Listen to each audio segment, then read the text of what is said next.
أعوذ بالله من الشيطان الرجيم.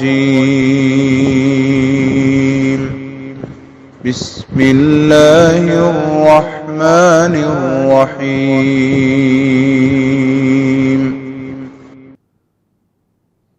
السلام علیکم ورحمۃ اللہ وبرکاتہ۔ وعلیکم السلام ورحمۃ اللہ وبرکاتہ۔ سورۃ القصص آیت نمبر 68 سے 75۔ ان الحمد للہ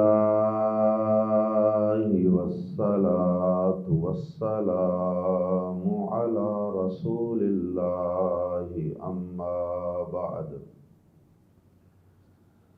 اعوذ باللہ السمیع العلیم من الشیطان الرجیم من ہمزہ ونفخہ ونفثہ۔ وَرَبُّكَ يَخْلُقُ مَا يَشَاءُ وَيَخْتَارُ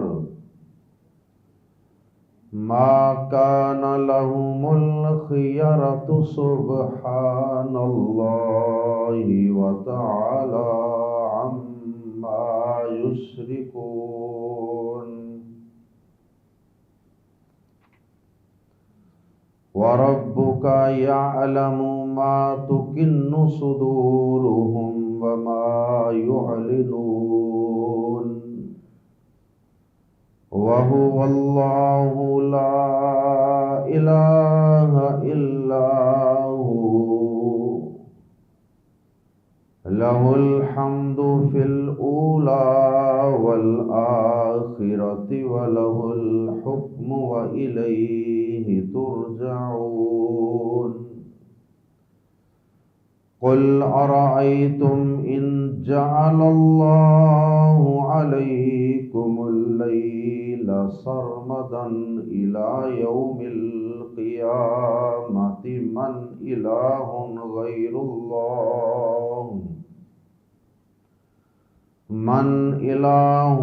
غَيْرُ اللَّهِ يَأْتِيكُمْ بِضِيَاءٍ أَفَلَا تَسْمَعُونَ۔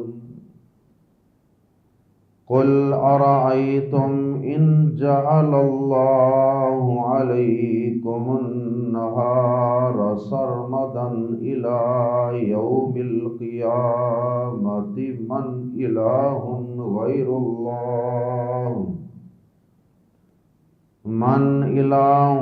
غَيْرُ اللَّهِ يَأْتِيكُمْ بِلَيْلٍ تَسْكُنُونَ فِيهِ أَفَلَا تُبْصِرُونَ۔ وَمِن رَّحْمَتِهِ جَعَلَ لَكُمُ اللَّيْلَ وَالنَّهَارَ لِتَسْكُنُوا فِيهِ وَلِتَبْتَغُوا مِن فَضْلِهِ وَلَعَلَّكُمْ تَشْكُرُونَ۔ وَيَوْمَ يُنَادِيهِمْ فَيَقُولُ أَيْنَ شُرَكَائِيَ الَّذِينَ كُنتُمْ تَزْعُمُونَ وَنَزَعْنَا مِنْ كُلِّ أُمَّةٍ شَهِيدًا فَقُلْنَا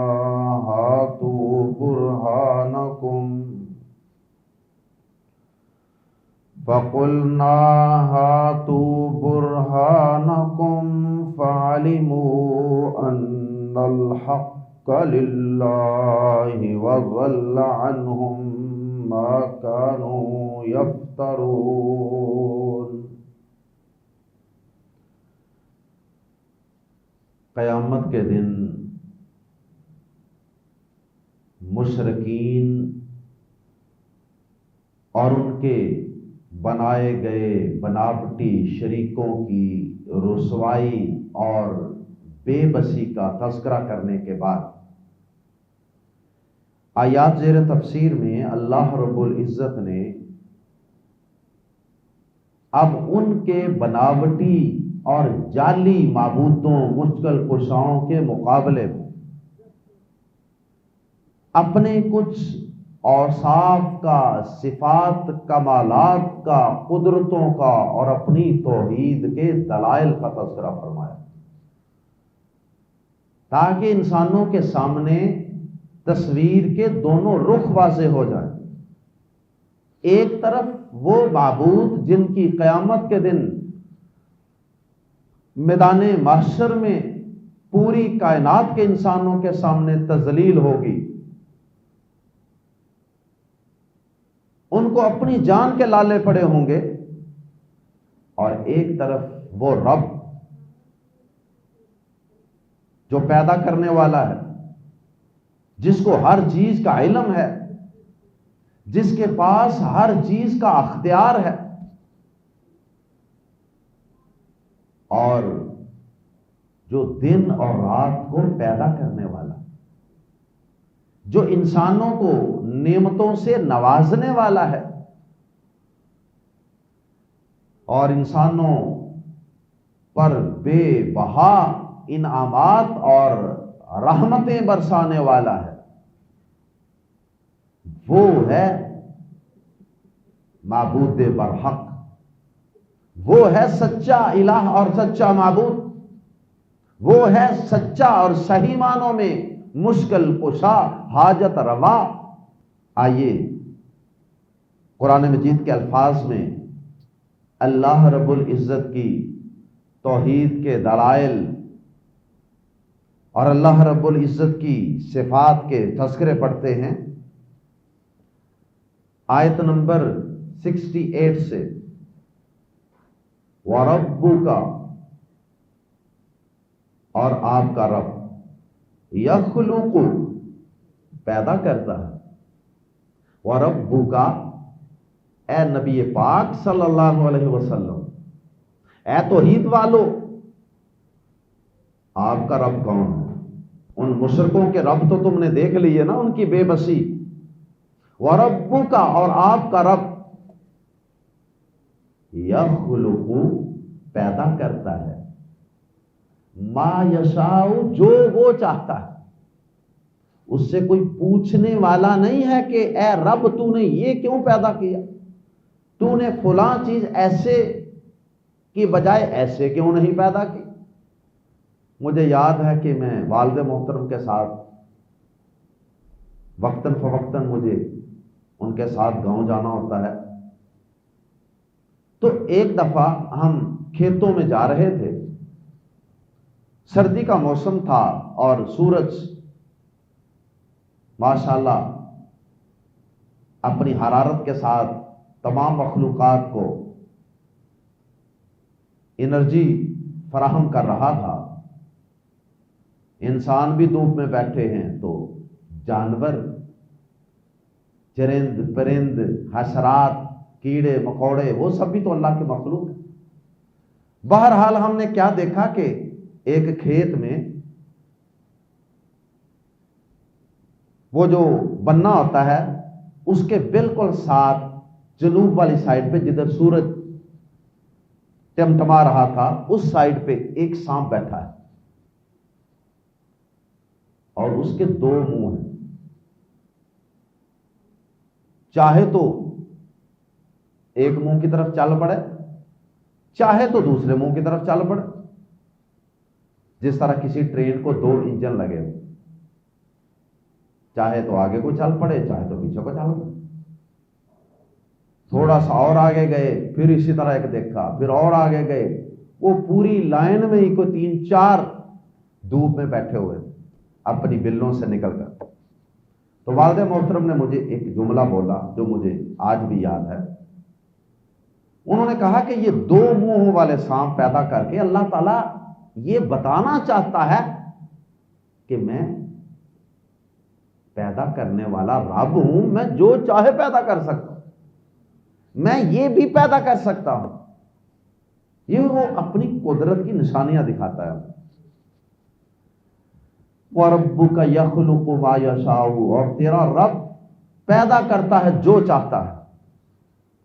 اب اس کی تخلیق کی مثالیں اس کائنات میں کتنی زیادہ پھیلی ہوئی. انسان دیکھ لیں کیسے کیسے وہ پیدا کرتا ہے. ہر ایک کی شکل، عقل، رنگ، صورت الگ ہے. اور پھر جانوروں میں چلے جائیں، اتنی کو قسمیں ہیں کہ انسان ابھی تک تمام قسموں تک پہنچ نہیں سکا. اور بایولوجی کے جو ایکسپرٹ ہیں، لاکھوں قسمیں وہ اب تک پودوں اور جانوروں کی دریافت کر چکے.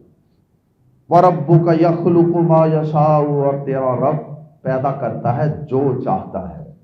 وَيَخْتَارُ، اور وہ چن لیتا ہے.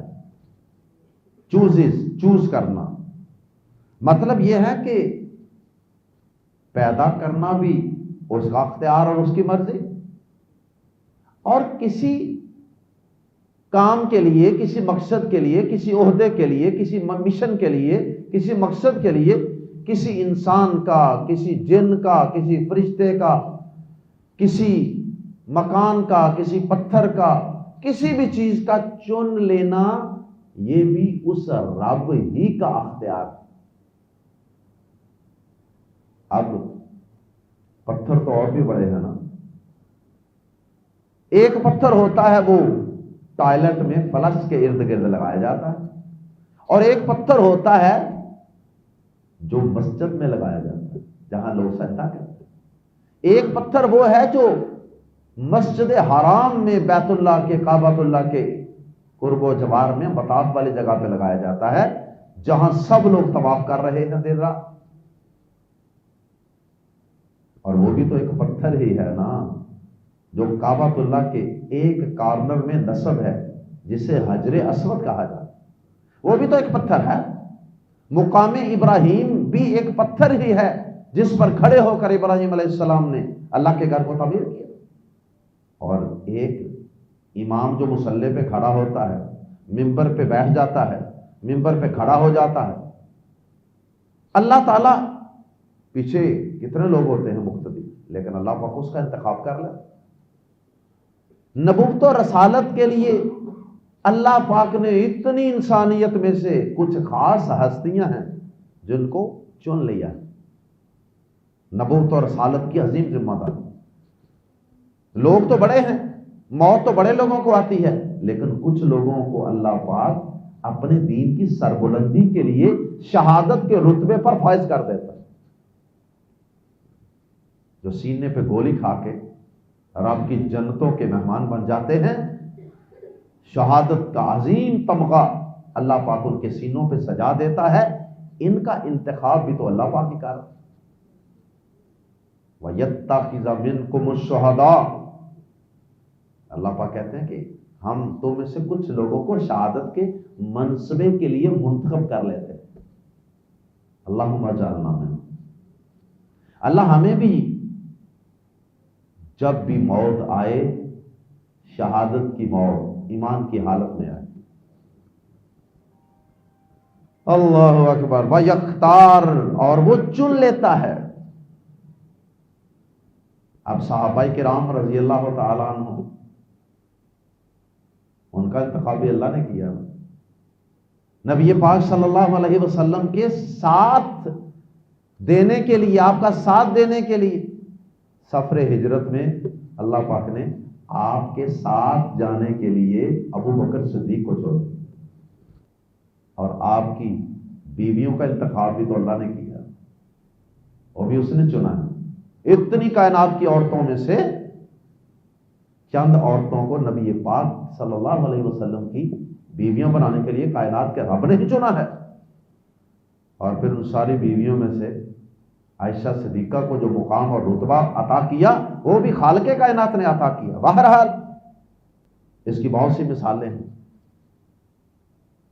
نبوت و رسالت کے پیغام کو پہنچانے کے لیے اللہ پاک نے اتنے فرشتوں میں سے جبریل امین کا انتخاب کیا.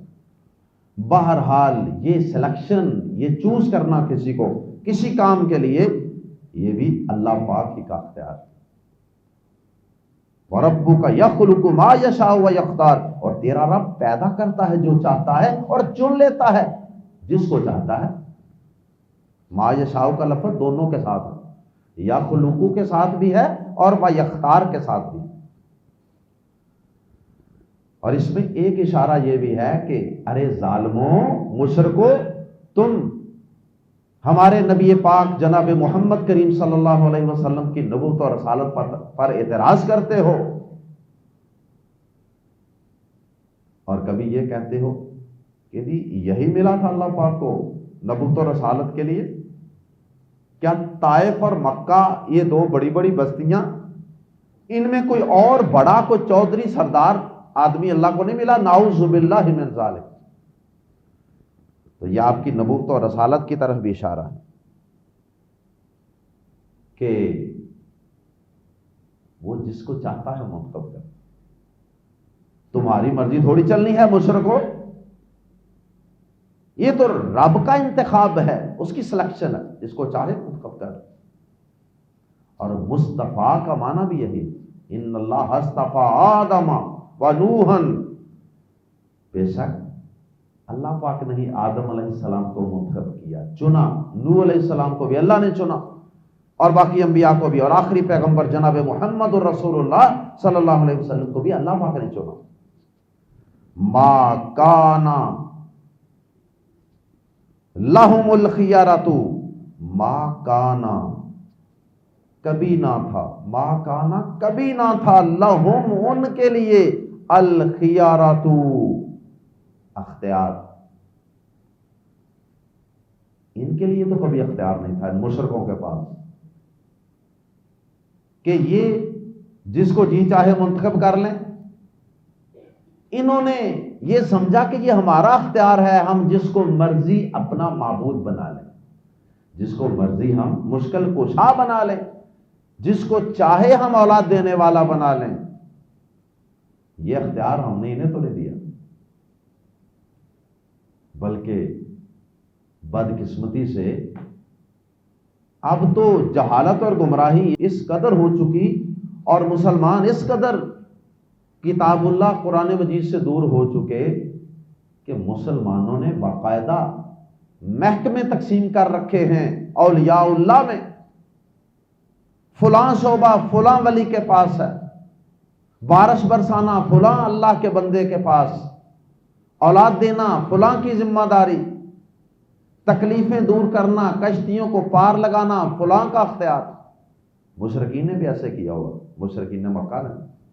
ما کان لہم الخیارۃ، ان کے لیے کبھی بھی اختیار نہیں، ان کے پاس کوئی اختیار نہیں۔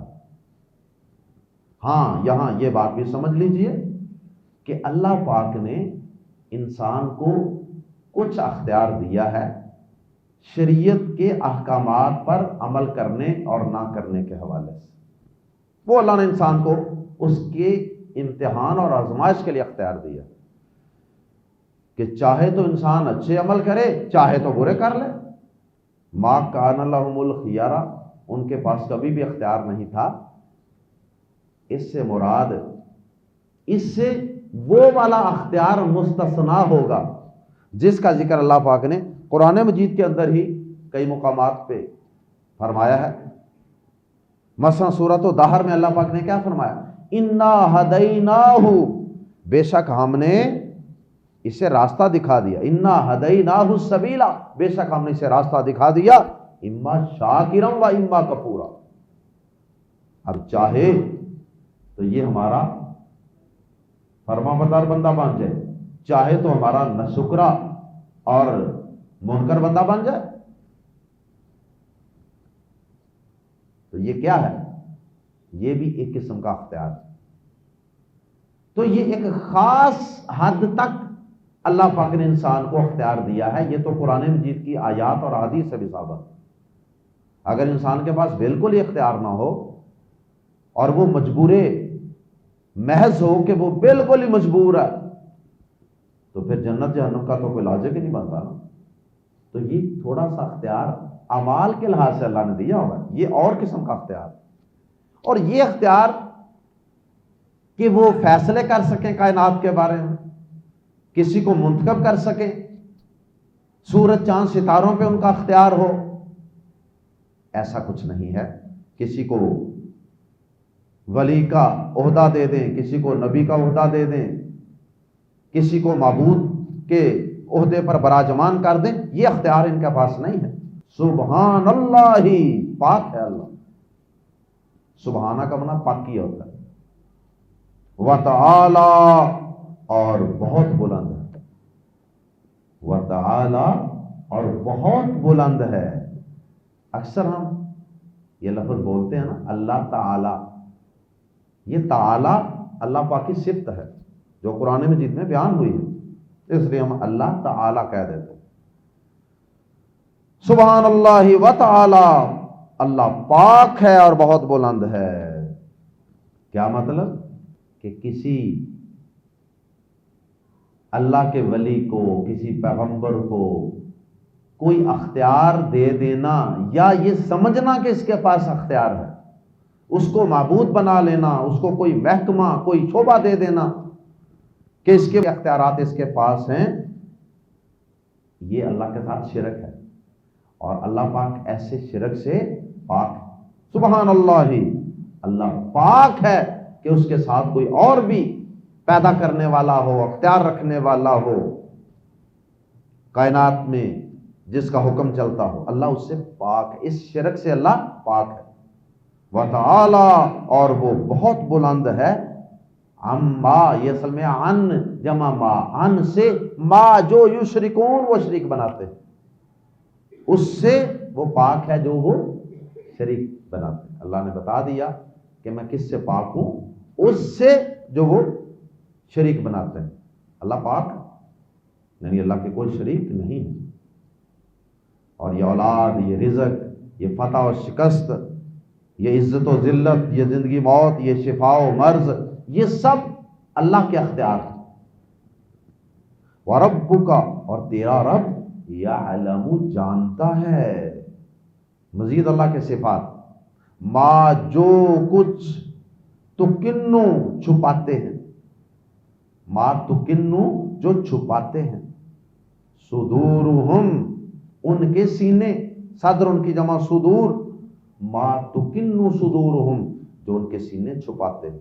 اکنہ یکنو، اکنان کا معنی ہوتا ہے چھپانا، اسی سے ہے یکنو اور اسی سے تکنو۔ ما تکنو صدورہم، جو چھپاتے ہیں ان کے سینے، وما یعلنون، اور جو کچھ وہ ظاہر کرتے ہیں۔ اور تیرا رب جانتا ہے جو کچھ ان کے سینے چھپاتے ہیں اور جو کچھ وہ ظاہر کرتے ہیں۔ اب یہ صرف اللہ کے علاوہ کسی اور میں نہیں ہے کہ وہ ظاہر کو بھی جانے اور پوشیدہ کو بھی جانے۔ یہاں بعض لوگوں کے ذہنوں میں ایک سوال آتا ہے کہ چلو پوشیدہ دل کی، سینوں کی باتیں تو اللہ ہی جانتا ہے، علیم بذات الصدور تو وہی ہے، یہ تو سمجھ آتی ہے بات، لیکن ظاہری باتیں تو سب لوگ ہی جانتے ہیں، اس میں اللہ تعالیٰ کی کیا صفت ہے خاص؟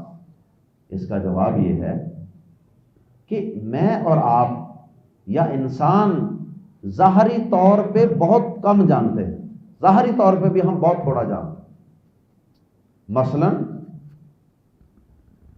اللہ اکبر، ہمارے سامنے یہاں 10 بندے یا 5 بندے یا 2 بندے اونچی اونچی بولنا شروع ہو جائیں، اپنی تکلیف، اپنی پرابلم بیان کرنا شروع ہو جائیں، کوئی بڑے سے بڑا افسر ہو، اس کے سامنے 2 سائل جا کر اپنی اپنی باتیں کٹھی ایٹ اے ٹائم شروع کر دیں، وہ کیا کہے گا؟ یہی کہے گا، بھائی کیا کر رہے ہیں آپ؟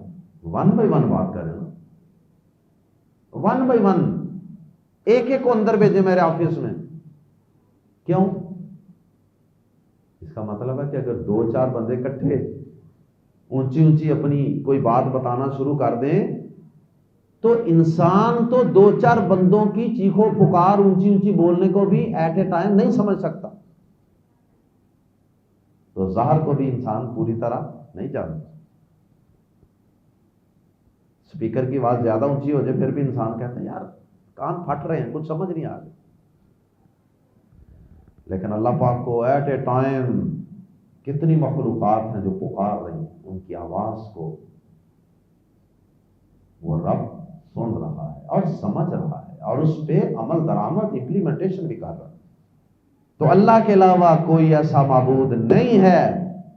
جو انہوں مشرکوں نے معبود بنائے ہیں، کیا ان میں بھی یہ وصف ہے کہ وہ بھی سینوں کی باتوں کو جانتے ہوں اور ظاہری طور پہ بھی ایٹ اے ٹائم سب لوگوں کے پکارنے کو سن رہے اور سمجھ رہے ہوں؟ وَهُوَ اللَّهُ، اور وہی اللہ ہے، اور وہی اللہ ہے۔ لا الہ، کوئی الہ نہیں، کوئی معبود نہیں، الا ہو، مگر وہی، اور وہی اللہ ہے جس کے سوا کوئی معبود نہیں۔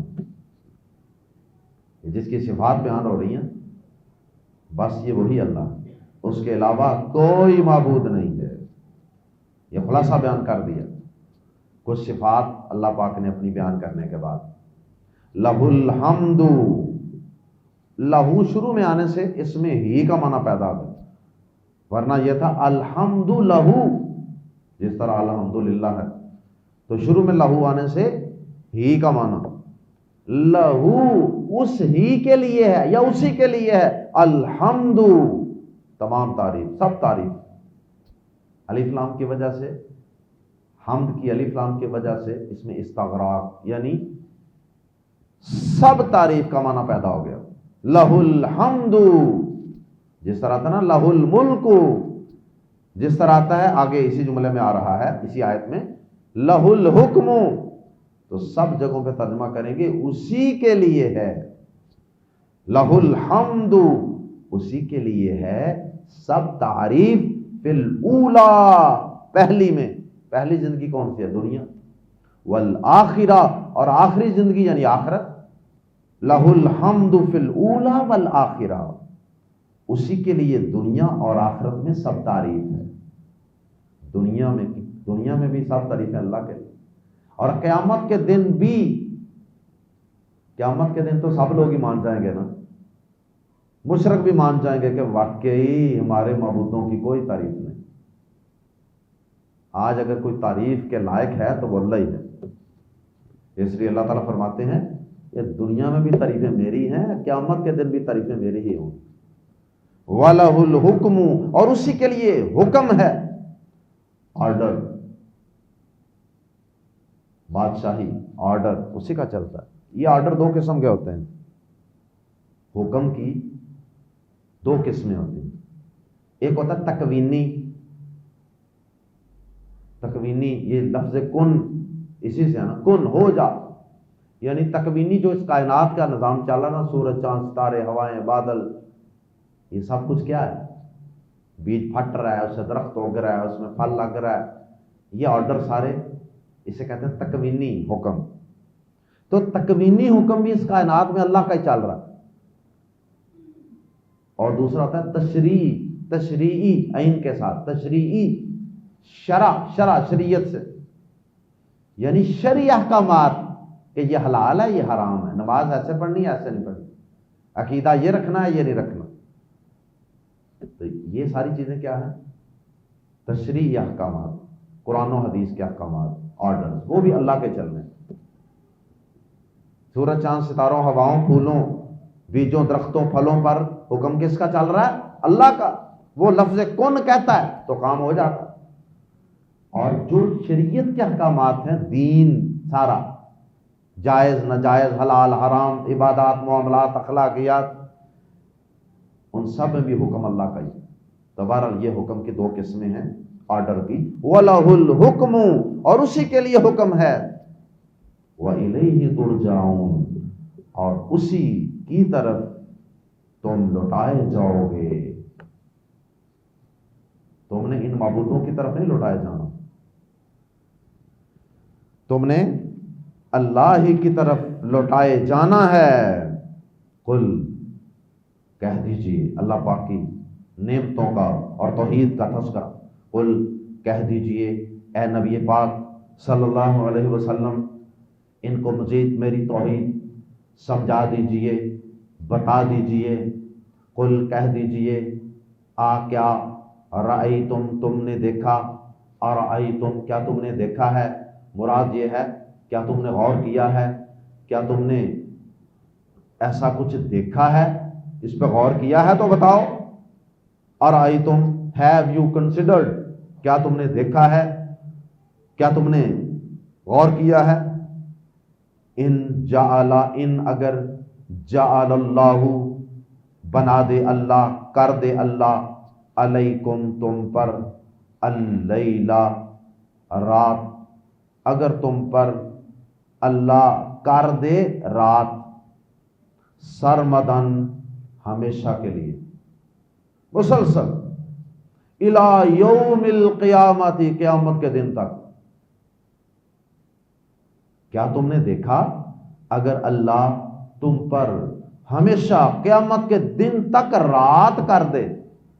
من الہ، کون معبود ہے، کون معبود ہے، کون الہ ہے، غیر اللہ، اللہ کے سوا، یاتیکم، جو لے آئے تمہارے پاس، بی کو، ضیاءن، کسی روشنی، بی ضیاءن، کوئی روشنی. تو اللہ کے سوا کوئی معبود ہے جو تمہیں روشنی لا کر دے؟ اگر اللہ تعالیٰ ہمیشہ کے لیے رات ہی کر دے، دن چڑھے ہی نہ، سورج طلوع ہی نہ ہو، اندھیرا ہی رہے ہر طرف، قیامت تک اندھیرا ہی رہے، کیا من ہے تمہارا؟ زندگی کیسی ہے تمہاری؟ کیسے کام کاج چلے تمہارے؟ دنیا کا نظام پہیہ کیسے چلے؟ اور تم کس طرح مایوس ہو جاؤ، کیونکہ رات کے بعد دن کا طلوع ہونا، اس سے انسان کو ایک نئی امید اور ایک نیا جذبہ بھی ملتا. افلا تسمعون، کیا آفا تو کیا، آفا تو کیا، لا تسمعون، تم نہیں سنتے. اور سنتے نہیں تم یہ بات، یہ اللہ پاک نے جو تمہیں اپنی نعمت بتائی ہے اور اپنی توحید کی دلیل دی ہے، اس کو سنتے نہیں. پھر بھی اللہ کو چھوڑ کے اوروں کے در پہ جھکتے ہو اور ان کے اندر طرح طرح کے اختیارات بیان کرتے اور سمجھتے ہو.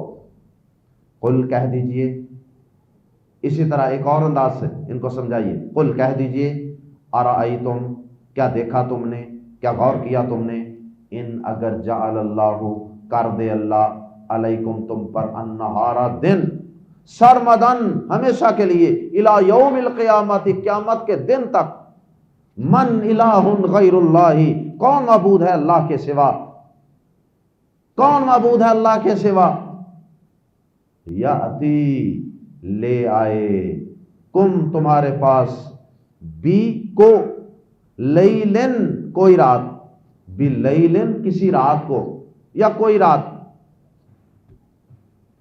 تو اللہ کے سوا کون معبود ہے جو تمہارے پاس کوئی رات لے آئے؟ تم ترس جاؤ گے، رات کو آرام کرنا ہے، رات کو انسان نے آرام کرنا ہے، تازہ دم ہونا ہے اگلے دن کے لیے. تو کون ہے اللہ کے سوا، کون معبود ہے جو تمہارے پاس کوئی رات لے آئے؟ تسکنون فیہ، تسکنون، تم آرام کرو، فیہ، جسم، ایسی رات لے آئے کہ جس میں تم آرام کرو. افلا تبصرون، پچھلی آیت میں کہا تھا افلا تسمعون، جو جوڑنے کے انداز ہیں. سنتے نہیں تم، اور مصر کو سنتے نہیں. افلا تبصرون، تو کیا تم دیکھتے نہیں؟ یہ اللہ کی کاریگری کو دیکھتے نہیں. وَمِن رَحْمَتِهِ، اور اس کی رحمت سے، یا اپنی رحمت سے. وَمِن رَحْمَتِهِ، یہ جار مجرور یہ شروع میں آ جائے تو اس سے بھی ہی کا معنی پیدا ہو جائے. وَمِن رَحْمَتِهِ، اور اپنی رحمت ہی سے، جعل، اس نے بنایا ہے، لکم، تمہارے لیے، اللیلہ، رات کو، والنہار، اور دن کو. یہ اس نے اپنی رحمت فرمائی ہے تم پر کہ اس نے تمہارے لیے رات اور دن کو پیدا کی. رات آرام کے لیے اور دن کی روشنی کام کاج کے لیے. لِتَسْكُنُوا فِيهِ، تاکہ تم اس میں آرام کرو. وَلِتَبْتَغُوا، اور تاکہ تم تلاش کرو، من فضلہ، اس کا کچھ فضل. فضل سے مراد یہاں معاش، روزی روٹی، وَلَعَلَّكُمْ تَشْكُرُونَ، دو چیزیں اکٹھی بیان کر دی نا، سکون اور روزی روٹی. یہ اس لیے اللہ نے بنایا، دونوں کا اکٹھا ذکر کر دیا. رات بنائی آرام کے لیے اور دن بنایا اللہ کا کچھ فضل تلاش کر سکو. وَلَعَلَّكُمْ تَشْكُرُونَ، اور اس لیے بھی یہ سارا کچھ اللہ نے بنایا تاکہ تم اس کا شکر ادا کرو. لیکن یہ ساری نعمتیں استعمال کر رہے ہیں انسان، لیکن نہ اللہ کی توحید کی فکر، نہ اللہ کی عبادت کی کوئی انہیں ٹینشن. کھایا پیا ڈکار مارا سو گئے. آخری دو آیات میں دوبارہ پھر وہی مضمون بیان کیا، قیامت کے دن ان کے جعلی اور بناوٹی معبودوں کی بے بسی اور ذلت و رسوائی کا.